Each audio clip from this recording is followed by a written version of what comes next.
하나님께서 오늘 우리에게 주신 말씀은 누가복음 15장 11절에서 32절 말씀입니다. 함께 합독하도록 하겠습니다. 시작. 또 이르시되 어떤 사람에게 두 아들이 있는데 그 둘째가 아버지에게 말하되 아버지여 재산 중에서 내게 돌아올 분깃을 내게 주소서 하는지라.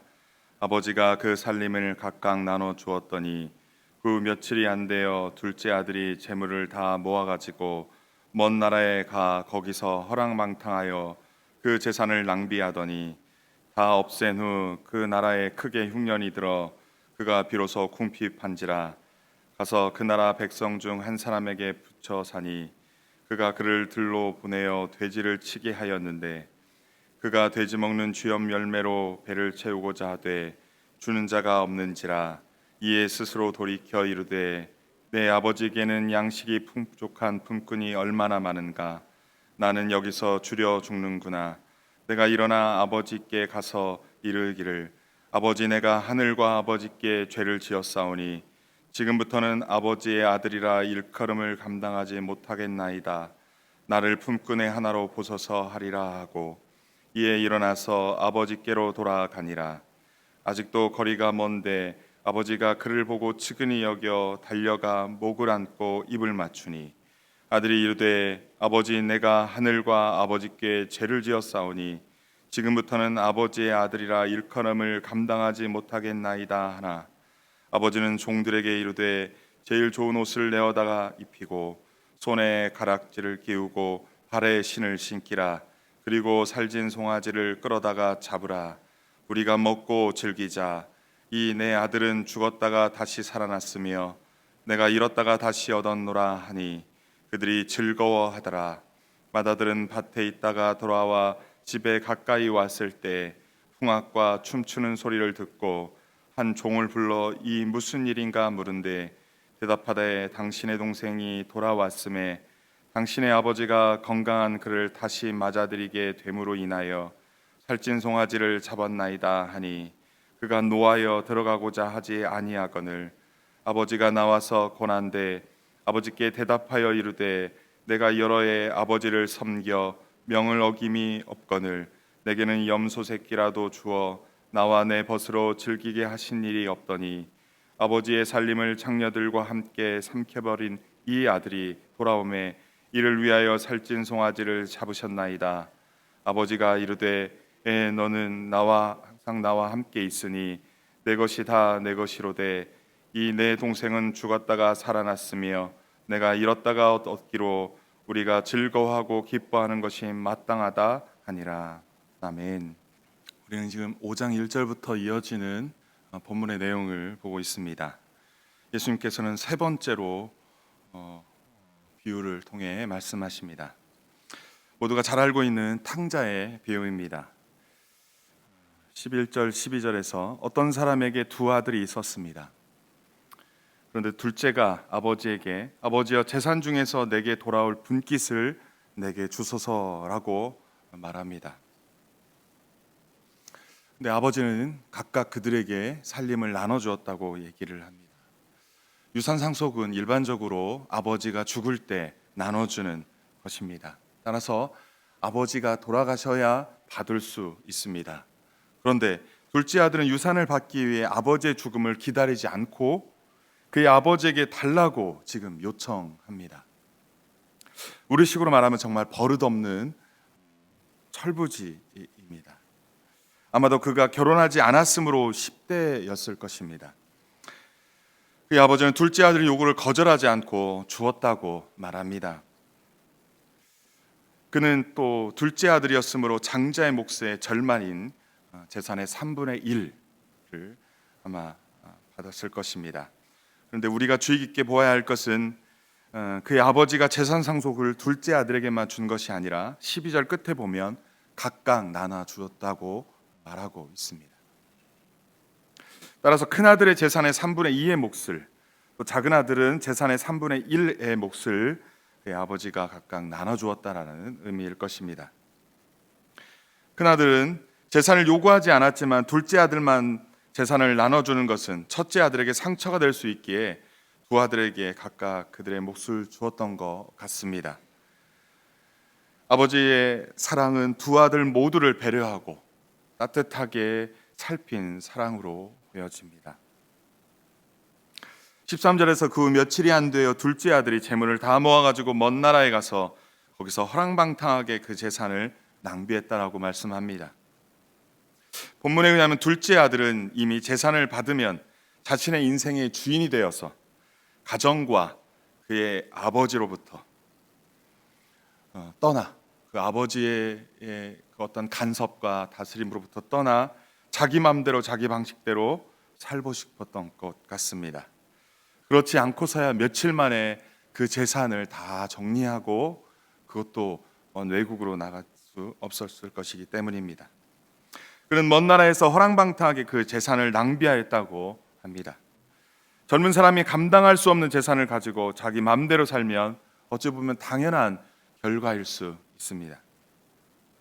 엎친 데 덮친 격으로 다 없앤 후에 그날에 크게 흉년이 들어 그가 비로소 궁핍하게 되었다라고 말씀합니다. 15, 16절에서는 가서 그 나라 백성 중 한 사람에게 붙여 사니 그가 그를 돌로 보내어 돼지를 치게 하였는데 그가 돼지 먹는 쥐염 열매로 배를 채우고자 하되 주는 자가 없었다라고 말씀합니다. 둘째 아들은 상속받은 모든 재산을 탕진하고 결국 돼지치는 일을 하게 됩니다. 유대인의 입장에서 볼 때는 이 돼지는 부정한 짐승입니다.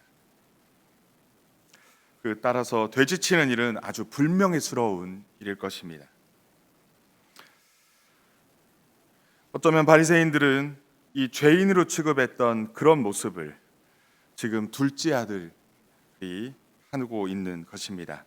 그는 먹을 것이 없어 돼지가 먹는 쥐염 열매를 먹으려 하였지만 그거조차 주는 자가 없었다라고 이야기를 합니다. 쥐염 열매는 짐승들이 먹는 먹이로 간혹 가난한 사람들이 그것을 음식으로 취하기도 했다고 합니다. 둘째 아들은 지금 돼지치는 일을 하게 되었고 부정한 자가 되었으며 돼지의 먹이로 배를 채우게 됨으로써 인간 이하의 아주 비참한 생활을 지금 하게 된 것입니다. 17, 19절에는 이에 스스로 돌이켜라고 말씀하는데요. 여기서 스스로 돌이켜라는 원문의 의미는 자신에게 돌아오다라는 의미입니다. 제정신이 들다, 정신을 차리다라는 의미죠. 둘째 아들은 쥐염 열매조차 먹지 못함으로 인하여 드디어 회개에 이르렀다라는 것입니다. 그는 내 아버지에게 양식이 풍족한 품꾼이 얼마나 많은가, 나는 여기서 줄여 죽는구나 라며 그는 일어나 아버지에게로 가서 아버지, 내가 하늘과 아버지께 죄를 지었사오니 지금부터는 아버지의 아들이라 일컬음을 감당하지 못하겠나이다. 나를 품꾼 하나로 봐달라고 내가 말하겠다라고 결심하는 것입니다. 스스로 그렇게 돌이키는 것입니다. 둘째 아들은 그의 아버지에게 가서 자신의 잘못을 고백하고 싶었던 것입니다. 아버지의 뜻대로 살지 않고 자기 마음대로 자기 뜻대로 살아왔던, 그렇게 살려고 했던, 그렇게 이기적으로 살았던 자신의 모습을 아버지께 회개하고 싶었던 것입니다. 그리고 아들로 복귀할 마음도 내려놓고 아버지의 집에서 그냥 아버지의 품꾼의 하나로만 살아도 좋겠다라고, 그리고 그렇게 해달라고 부탁하기로 결심한 것입니다.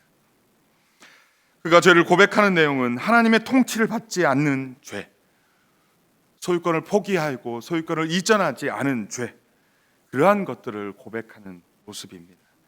따라서 아들의 신분이 아닌 종의 신분이라도 아버지 곁에서 살기를 간구하러 가기로 결단한 것입니다.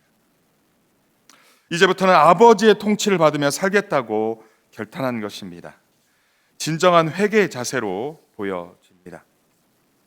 20절에서 이에 일어나서 아버지께로 돌아가는데 아직도 거리가 먼데 아버지가 그를 보고 측은히 여겨 달려와 목을 안고 입을 맞추었다라고 말씀합니다. 드디어 둘째 아들은 스스로 돌이킨 것을 생각에 그치지 않고 머릿속에만 그치지 않고 일어나 아버지께로 돌아간 것입니다. 아버지가 어떠한 반응으로 나올지 알지 못한 채 두려움으로 아마 나갔을 것입니다. 그런데 아직 집에 이르지도 않았는데 그의 아버지가 먼 거리에서부터 그 아들을 보았다라고 말합니다. 집으로 돌아가겠다고 오늘날처럼 전화를 하거나 편지를 한 것도 아닌데 어떻게 아버지가 먼 데서부터 아들이 오는 것을 보았을까요? 그의 아버지는 나간 자식이 돌아오기만을 기다리고 기다렸던 것 같습니다. 그리고 마침내 그 아들이 멀리서 오고 있는 것을 보고는 치기는 여겨 달려나가 목을 안고 입 맞추고 끌어안고 그랬던 것입니다. 특별히 여기서 볼 것은 그의 아들이 멀리서 오는 것을 보고 끌어안은 다음에 과거에 네가 어떻게 했지라든지 그의 죄를 묻지 않고 과거와 죄를 묻지 않고 목을 안고 입을 맞추었다는 것입니다. 하나님 앞에 나아가기만 하면 우리 하나님은 용서할 마음이 있었던 것이죠. 지금 아버지는 아버지 앞에 나오는 그 아들만을 보고도 그가 과거에 무슨 자기에게 당신에게 어떠한 잘못을 했던지 간에 그러한 것들은 보이지 않고 자신의 명예와 체명이 중요하지 않고 돌아온 아들만 보이고 그를 사랑으로 품었다라는 것입니다. 지금 아버지는 아들의 회개의 구체적 내용보다 아버지에게로 나아오기만 하며 용서하여 주시는 사랑의 아버지임을 보여주고 있습니다. 이것이 아버지의 마음이 아닐까 싶습니다. 21절에서 반갑게 맞이하는 아버지에게 둘째 아들은 미리 준비한 말을 합니다. 아버지, 내가 하늘과 아버지께 죄를 지었사오니 지금부터는 아버지의 아들이라 일컬음을 감당하지 못하겠습니다. 그렇게 회개의 고백을 합니다. 하지만 그는 아직 품꾼으로 나를 써달라는 말은 하지 못합니다. 그런데 그의 아버지는 종들에게 명령합니다. 종들에게 제일 좋은 옷으로 그를 갈아입히고 손에 가락지를 끼우고 발에 신을 씻기라고 명령을 합니다. 둘째 아들을 종이 아닌 자녀로 지금 회복시켜 주고 있는 것입니다. 그리고 살찐 송아지를 끌어다가 잡으라며 명령하고 있습니다. 그리고 우리가 먹고 즐기자. 이 내 아들은 죽었다가 다시 살았으며 내가 잃었다가 다시 얻었노라며 기뻐하며 사람들과 잔치를 벌이며 즐거워하고 있습니다. 지금 아버지에게는 죽은 것이나 마찬가지였던 둘째 아들이 다시 살아난 것입니다. 그는 잃었다가 다시 얻은 아들입니다. 잃어버린 양을 발견한 목자가 이웃과 친구를 불러 잔치하며 기뻐했고 잃어버린 동전을 찾은 여인이 이웃과 친구들을 불러 함께 기뻐했던 것처럼 지금 아버지는 그의 잃었던 아들을 다시 찾은 데 대하여 기뻐하며 잔치를 벌인 것입니다. 이러한 모습이 우리 하나님 아버지의 모습일 것입니다. 어쩌면 우리가 이러한 사랑을 이미 받았는지 모릅니다. 25절부터 28절 A에 보면 맏아들이 밭에 있다가 돌아와 집에 가까이 왔을 때 풍악과 춤추는 소리를 듣고 한 종을 불러 이 무슨 일인가 라고 묻습니다. 그러자 종이 맏아들에게 당신의 동생이 돌아왔음에 당신의 아버지가 건강한 그를 다시 맞아들이게 됨을 인하여 살찐 송아지를 잡았나이다 라고 말합니다. 이 종이 표현들이 조금 좋게 표현하지는 못한 것 같습니다. 둘째 아들의 입장에서 볼 때는요. 그러자 맏아들은 화가 나서 집에 들어가지 않으려 합니다.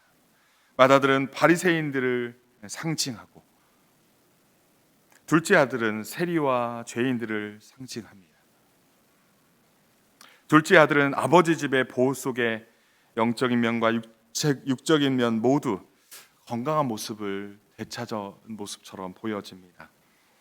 아버지는 둘째 아들이 돌아와 기뻐하며 즐거워하는데 맏아들은 화를 내고 있습니다. 마치 바리새인과 서기관의 모습처럼 말입니다. 28절 B에서 29절 말씀을 보면 그런데 그의 아버지가 밖으로 나와서 맏아들에게 간청합니다. 이것은 둘째 아들에게 행한 대로 첫째 아들에게도 지금 행하는 모습입니다. 첫째 아들이 왔을 때 그 멀리서부터 오는 그 아들을 치근히 여겨 나아가 맞이했던 것처럼 지금 큰 첫째 아들에게도 지금 바깥으로 나와서 그에게 권고하며 이렇게 간청하고 있는 모습인 거죠. 아버지의 자상한 모습을 볼 수 있습니다. 하지만 맏아들은 아버지의 말을 겸허히 순종하지 않고 담아두었던 불만들을 토로합니다. 맏아들은 여러 해 동안 아버지를 섬겼고 내가 그 명령을 어긴 일이 없었다라고 말을 합니다. 여기서 섬김이란 단어는 종의 섬김으로 종이 쓰는 단어입니다. 또한 내게는 염소 새끼라도 주어 내 벗으로 즐기게 하신 일이 없었다라고 말합니다. 이것은 아들의 마음이 아닌 대가를 바라는 종의 마음인 것입니다. 둘째 아들은 짐 나간 탕자였지만 첫째 아들은 집에 있는 탕자의 모습인 것입니다. 맏아들은 아버지가 베푼 잔치에 들어가 장자의 도리를 다해 잔치에 온 손님들을 접대했어야 할 모습입니다.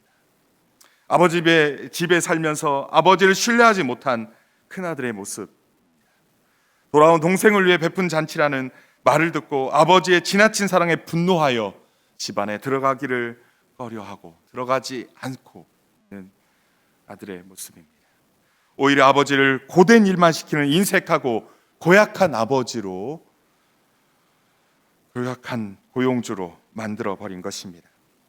31절에서 그의 아버지는 맏아들을 사랑스럽게 에야라고 부르고 있는데, 그렇게 부르며 너는 항상 나와 함께 있으니 내 것이 다 네 것이도되 이 내 동생은 죽었다가 살아났으며 내가 잃었다가 얻었기로 우리가 즐거워하고 기뻐하는 것이 마땅하다라고 말을 합니다. 맏아들이 자기 동생을 앞절에서 이 아들이라라고, 내 동생이 아니라 아버지의 아들이라고 표현한 데 비해 31절에서는 아버지는 그 큰아들에게 네 동생이라고 하면서, 이 동생이라면서 동생으로 인정해 주기를 바라고 있습니다. 아버지는 화가 난 큰아들을 부드럽게 타이르고 있습니다. 아버지는 아직도 큰아들을 사랑하고 있습니다. 그리고 큰아들이 아버지의 기쁨에 동참하기를 바란다는 것을 호소하고 있는 것입니다. 이것은 암시적으로 예수님은 아직도 바리새인이 회개하고 복음을 받아들이기를 권유하고 있는 모습입니다. 우리는 이 탕자의 이 비유 안에서 어찌 보면 첫 번째 탕자인 둘째 아들의 탕자의 이야기만 있었다면 아마도 24절에 끝났을 것인데 25절 이하의 내용을 통해 집안에 있는 탕자의 모습을 비춰주며 오늘날 교회 안에 있는 우리들의 모습을 돌아보게 합니다. 오늘 본문에서 하나님은 어떤 분이시고 우리에게 주는 교훈은 무엇입니까? 우리 하나님은 잃어버린 영혼이 회개하고 다시 돌아오는 것을 너무나도 기뻐하십니다. 또 우리 예수님은 잃어버린 자를 찾아 구원하러 오셨음을 말씀하고 있습니다. 탕자는 하나님의 통치를 받지 않고 자기 마음대로 살아가는 자인 것입니다. 그게 집 안에 있던 집 밖에 있던 하나님의 통치와 그 다스림을 받지 않는다면 장소만 바뀌었을 뿐이지 그들 다 탕자인 것입니다. 탕자는 하나님과의 관계 안에서 아들의 마음이 아닌 종처럼 대가를 바라며 하나님의 은혜를 불공평하다며 분노하는 자들이 탕자인 것입니다. 우리는 집 나간 탕자와 집안에 있는 탕자 모두가 되지 않기를 소원합니다. 우리 하나님은 죄인 한 사람이 회개한 것으로 인한 기쁨이 얼마나 큰지 오늘 본문을 통해서 말씀을 해주고 있습니다. 우리 주 예수 그리스도는 그 잃어버린 자를 찾아 구원하시기 위해 이 땅에 오신 것입니다. 죄인과 세리는 마치 자기 마음대로 살아보겠다고 하나님의 통치와 다스림을 거부하고 멀리 외국으로 나간 둘째 아들과도 같습니다. 하지만 둘째 아들이 스스로 돌이켜 회개하고 하나님의 통치를 받아들일 때 우리 하나님은 기뻐하시며 모든 죄를 용서하시고 자녀의 권세를 회복하시는 분이심을 보여주고 있습니다.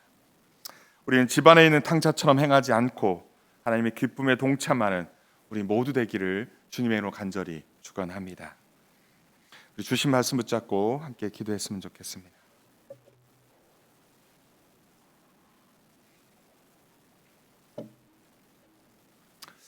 오늘은 우리 가족 가운데 하나님을 떠나 살아가는 잃어버린 영혼을 위해서 기도했으면 좋겠습니다. 물론 가족들이 다 구원받았다면 혹시나 하나님의 통치를 받고 다스림을 받고 사는지 한번 점검해 보았으면 좋겠습니다. 우리 하나님께서는 죄인이 회개하고 하나님께로 돌아온다면 그의 과거를 묻지 않고 측은히 여겨 달려가 목을 안고 입을 맞추며 제일 좋은 옷으로 내어다 입히고 손에 가락지를 끼우며 발에 신을 씻기시고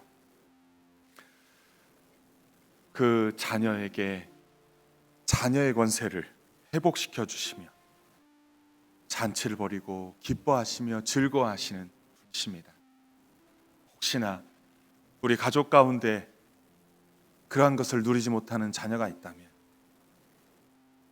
2021년도에 그러한 일들이 우리 가족 가운데 일어날 수 있도록 하나님 누구누구를 구원하여 주옵소서. 그 영혼이 다시 하나님을 만나게 하여 주옵소서. 그 영혼이 하나님의 다스림과 통치함을 받는 하나님의 자녀로 온전히 회복되는 2021년 되게 하여 주옵소서. 우리 합심하여 기도하겠습니다.